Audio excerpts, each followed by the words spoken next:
जाती थी ससुराल।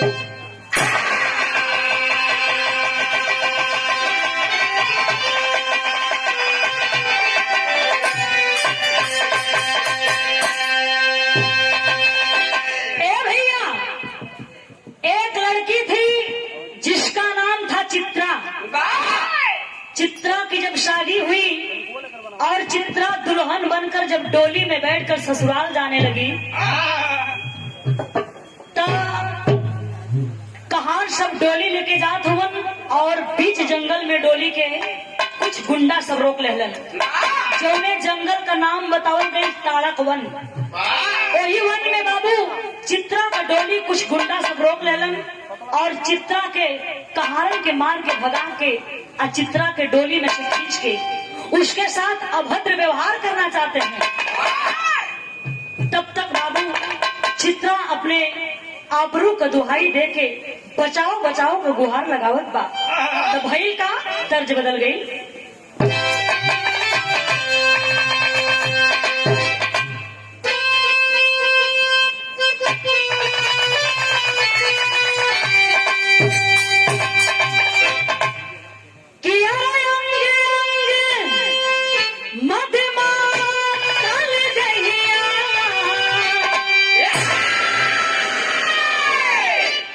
कोनो प्रेमिका अपना प्रेमी से कहे जैसे हम एक छोरी भर के लिए भरोसा जिसे कहता है।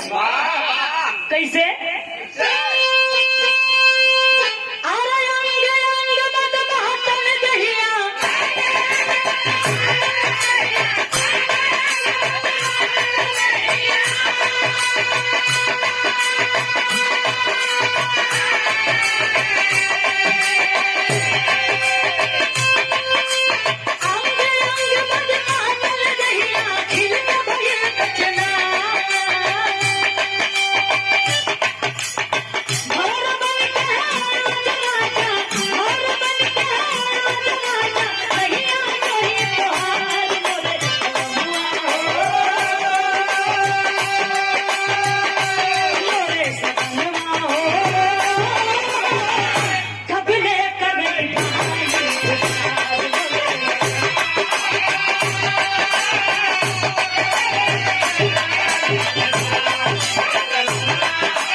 और जंगल में काशीदास वाला जी गाय चरावत रहल, जेकर पूजा आज बड़े हर्षो उल्लास से मनावल गई।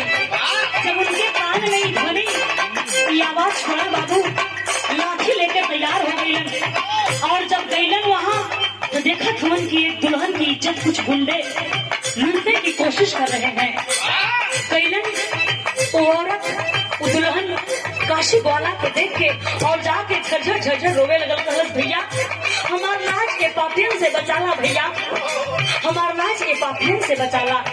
तब काशी ग्वाला कैलन का मारी मारी पापियन के गिहला गिरा।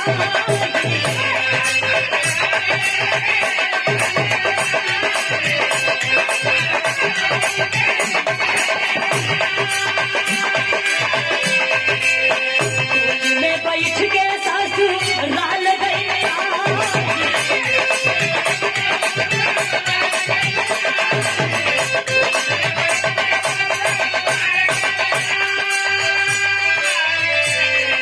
साथ सजन सजन साज पर साथ सजन के पर भी लहरा जा।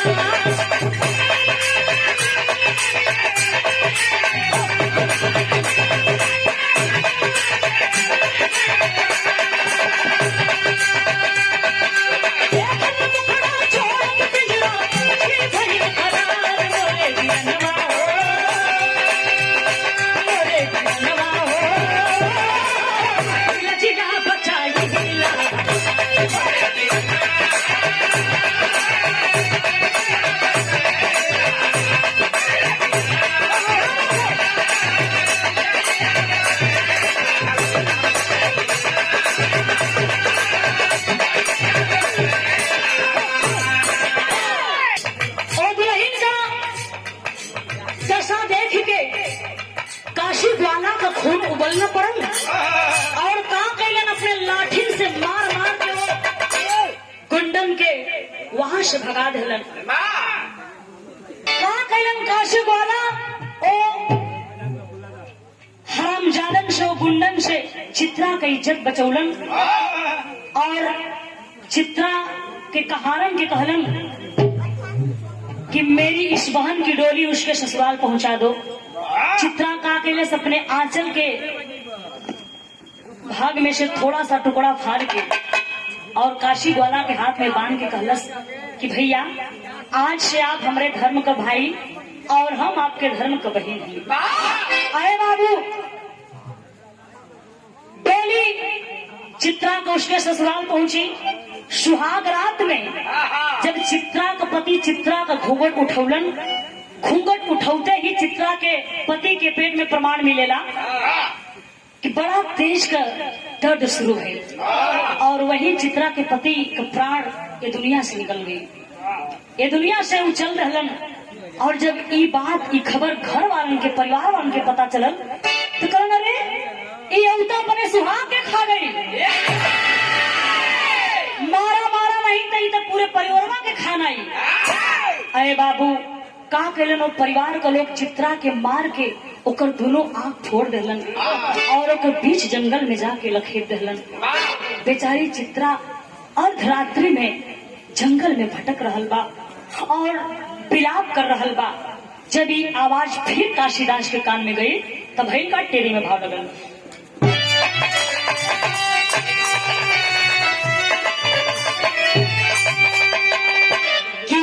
जीवन की आशा कोरी रह गई, हो जीवन की आशा कोरी रह गई, चक्र चक्षु बिना चल दी कानन की ओर, चक्र चक्षु बिना चल दी कानन की ओरी, जीवन की आशा कोरी रह गई। अरे बाबू वही बीच जंगल में चित्रा घायल अवस्था में बा विलाप कर रहल बा तब भई का पहपट में भाव लगल।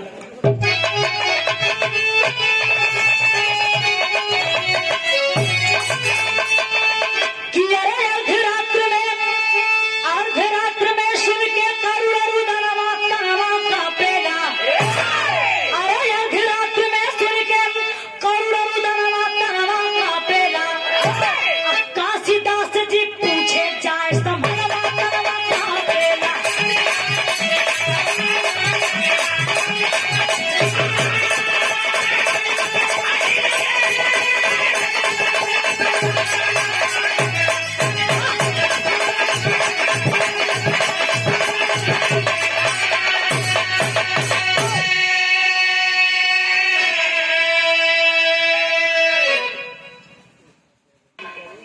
ये आवाज जंगल में काशीदास जी के कान में पड़ल, दौड़ के गईलन, कहलन अरे बहन तुम और तुम्हारी ये दशा कैसे हो गई?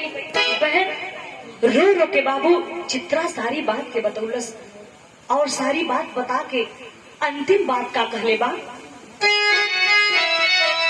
कि अर्ध चेतना में चित्रा भैया से बोलल बानी हो, अंत समय में हाथ से अपने हमें पिलाना पानी हो। अरे दूध दूहते मार गाय के छनवा तनवा का पेला, दूधवा पियते उड़ गईला सुकनवा तनवा का पेला।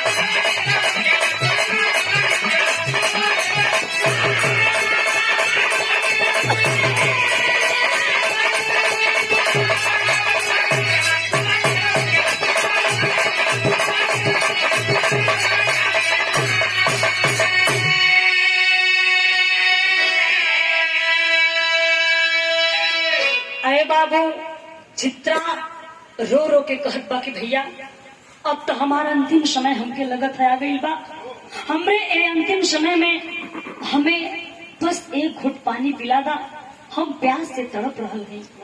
अरे बाबू रात का समय बा, पानी मिलल मुश्किल बा, कहलन कहाँ खोजे जाई पानी? का कैलन काशी ग्वाला अपने गाय के यहाँ गैलन, गाय के छान के दूध दू के ले आके जो ही 2 घोट चित्रा के मुंह में डालत हन बाबू, मुहे में का दूध मुहे में रह गई और चित्रा का प्राण पखेरु उड़ गई। कहा कैलन अपने बहन चित्रा का लाश अपने गोद में लेके बिलाप कर रहा हवन, तो भई का आल्हा में तो मार मिला।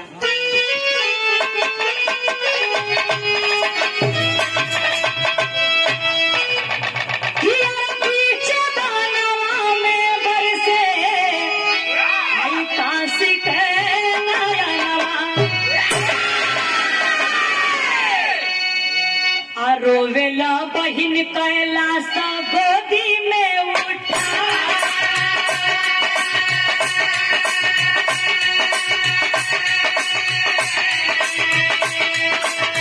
लकड़ बटोरी सब चितावा बजवले,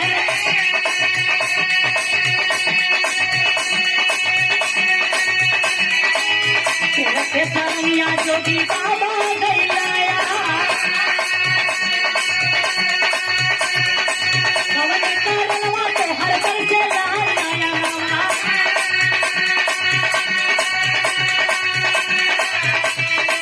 रोई रोई काशी बहना भेद कुल बता,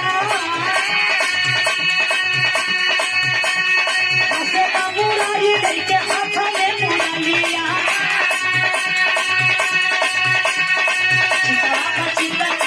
चितावा पचिता दुर्गा रूप में देखा।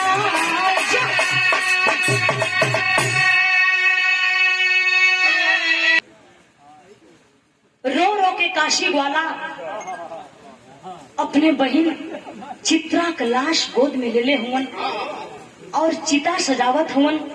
चित्रा का लाश चिता पर रख के जलावल चाहत हुवन, तब तक एक जोगी बाबा हाथ में सरनी टेरत और भजन गावत अइलन और आके काशी से पूछत हुवन कि बेटा क्यों रो रहे हो? इस लाश से तुम्हारा क्या रिश्ता था? अरे पगले एक न एक दिन तो सबको इस दुनिया से जाना है, क्यों रो रहे हो? अरे बाबू सारी बात के काशीदास जी रो रो के बतावत हुवन। तब तक देखत हुवन कि जौन जोगी बाबा के हथवा में सरनिया रहल उगू मुरली के रूप में हो गई और वो जोगी बाबा कृष्ण के रूप में हो गई। और चीता पर देखत हुवन कि चीता पर चित्रा दुर्गा रूप में हो गई। जाके दोनों जाने के पैर पर काशीदास जी गिर गईलन और दोनों जाने भगवान कन्हैया और दुर्गा माँ कहली कि काशी हमने तुहरे भक्ति का परीक्षा लेत रही है आ तू भक्ति में पास हो गईला। पैर पर गिर के काशीदास जी कहलन कि आप दोनों जाने का दर्शन मिल गई, हम डर गए। कन्हैया जी कहला अच्छा कुल बात छोड़ा, बड़ा भक्ति भजन हमार कैला, ई बतावा तो के का चाहिए? काशीदास कलन जवन मांगब तवन देबा। तब का देखी कलन जवन मांगब तवन देबा। कलन अरे पागल मांग के तो देखो। तब बाबा काशीदास जी कृष्ण कन्हैया से का मंगलन, जरा आप लोग गौर करेंगे।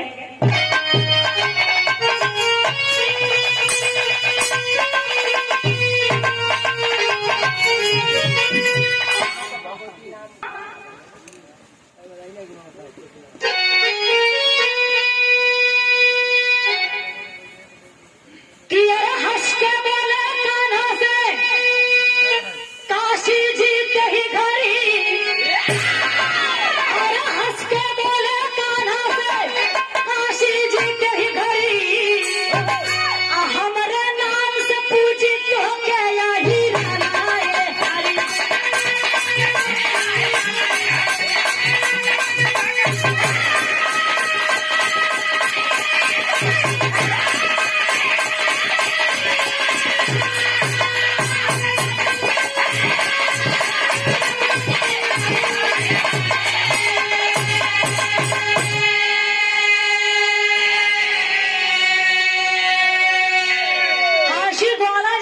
प्रभु अगर दिहला चाहतवा तो हमके ई वरदान दा कि पूजा आपका होगा लेकिन नाम हमार होगा।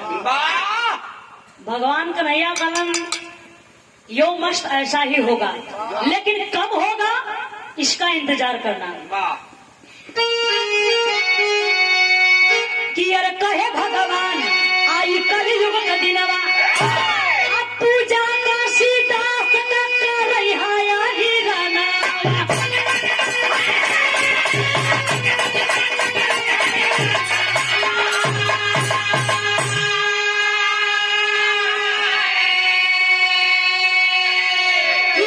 शक्ति के नाम से दुर्गा पूजा का चढ़ी। अरे वन शक्ति के नाम से पूजा दुर्गा का चढ़ी। तो हमारे नाम से पूजित हो गया ही राना ये।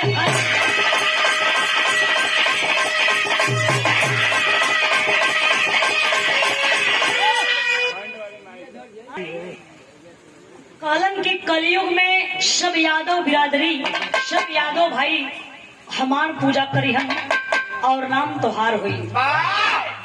तब भैया हो भगवान कन्हैया के कहला के मुताबिक यादव बिरादरी, यादव भाई लोग हर साल काशीदास जी का पूजा मनावेलन। बड़े हर्षोल्लास से मनावेलन, जेकर मुख्य भोजन होला भौरी और खीर। कहीं कहीं तो बड़की पूरी या खीर भी मिले ले। लेकिन आज हम जौन काशीदास जी के पूजा पर भोजन कैली है, हम तो तौर गईली है दम। बड़की भौरी, चोखा, स्वादिष्ट दाल, हलवा, का कहे के बाद और ऊपर दूध भी। लेकिन दूध ना पियनी कहने, जब कार्यक्रम खत्म जाए तो पी के घरे।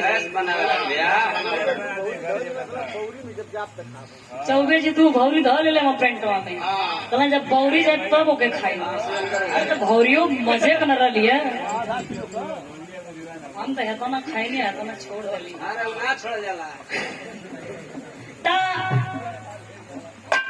खासियत हो बाबा काशीदास जी के पूजा के जब आप लोगन के बिरादरी में बड़े हर्षोल्लास से मनावल जाला, हम भी बड़ा संतुष्ट होगा।